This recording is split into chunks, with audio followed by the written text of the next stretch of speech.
Hi there everyone. Hopefully in a recent video you saw us talk about MS-131, manuscript 131 here at the Royal Society. It's a hodgepodge collection of pictures and things like that, documents that haven't really got a home, and they all got put into this one scrapbook. But we're going to continue now through MS-131. Let's see what else is in this book. Let's do it. All right. So continuing on, this is where we start what I like to consider the Lord of the Rings section, where we have these maps that look really old school. I don't actually know where these are. Presumably they're Italian. I mean, the lettering there is in either Italian or Latin. I am handicapping you by making you read upside down, but there we go. They're proper old school maps. I like them. So you've got the Via Appia, so that's the Appian Way. Okay.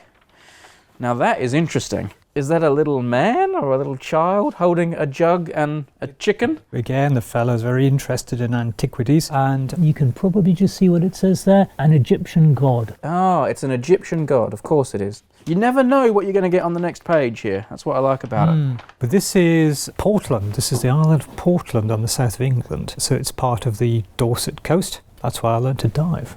Really? One of your favourite parts of the world down there, isn't it? Good map, that. Yep. All right.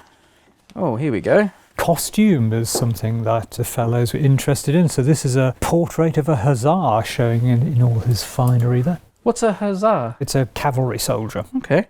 Yeah, he's carrying some sort of baton, which is probably a marshal's baton or some sort of signature of his office or rank. I don't know about those shoes, though. I wouldn't want to go into battle wearing those. They look like slippers or Ugg boots or something. It looks like he's got his socks on there, doesn't it? Okay. With some properly natural history drawings now. So this is a hopper, a bird. And we have This is a hyena. a hyena kept in the Tower of London. Well, the Tower of London is, of course, traditionally where traitors were taken, but it was a palace, it was a prison, it was also a menagerie. They kept lions there for many, many years and other exotic animals, and this hyena lived in the Tower of London. There you go. He kind of looks a bit friendly. He doesn't look very scary to me. Oh, well, he's a nice hyena. He's sort of looking out the corner of his eyes, giving you a little, hey, you know, it's all good. Look at this. A monstrous pup?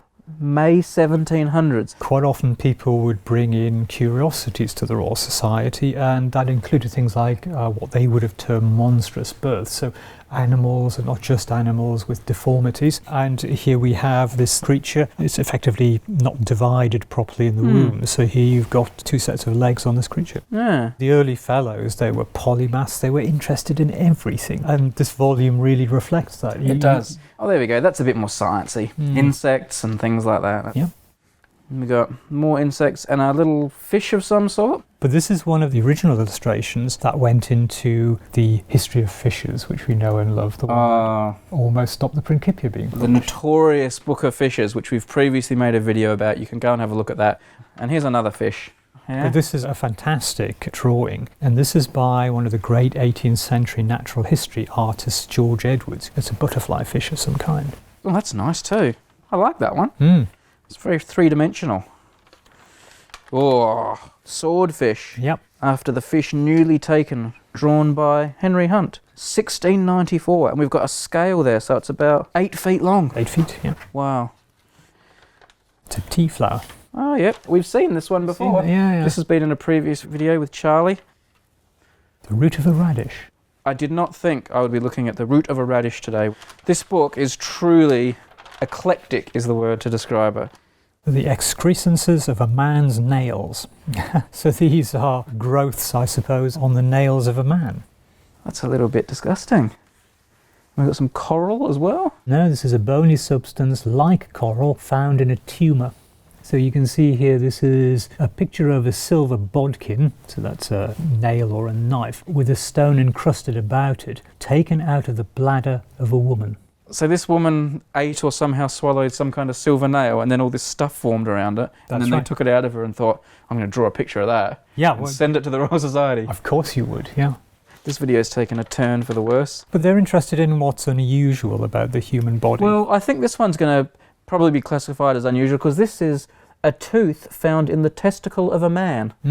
Okay, and now we've got a stone from a woman's bladder. Basically, this is kidney stone corner. Yep, pretty good kidney stones there.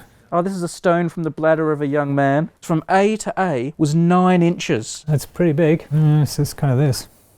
A stone that big, preserved for posterity here at the Royal Society. And now it's on YouTube. Now we're getting into some normal anatomy here, and you will have seen some of these pictures before in our Valentine's video, so we'll just skip through the hearts. So when we finish with the anatomy, we're getting into one of my favourite areas of astronomy. What have we got here? So these are comet drawings. These are probably by Robert Hooke. So you can see this is December 10th, 1664, December the 11th, 1664. So this is night by night what they were seeing of this great comet. As it sort of moves through the star field, yeah. Very nice. Oh, look at that. This is eclipse calculations, is it? Yeah, so there's a track of the eclipse of the sun where it can be observed on the planet, I would have thought. Yeah, okay. Solar eclipse. An appearance of Saturn as emerging from behind the dark limb of the moon. I mean, this is something that still excites astronomers today. Yeah, and you can see the rings. There's just an attempt to draw those in. Oh, okay. You can see it gradually coming out. Oh, yeah, these are nice. These are all nice. And then mathematical drawings. Mathematics. Got some good geometry. Yeah, all right. It's a bit overwhelming, Keith. Like, it's just so much. Look at that. That's fantastic. Every page you turn. So we're beginning to get into mechanics now. So this is steam containers here, steam vessels. This is a fire engine. Well, a fire engine in the sense of being an engine of fire. Yeah. Oh, yeah. Nice stuff. And here's our old friend. This is the Hawksby air pump, and we've made a video about that. I didn't realise there was so much in here.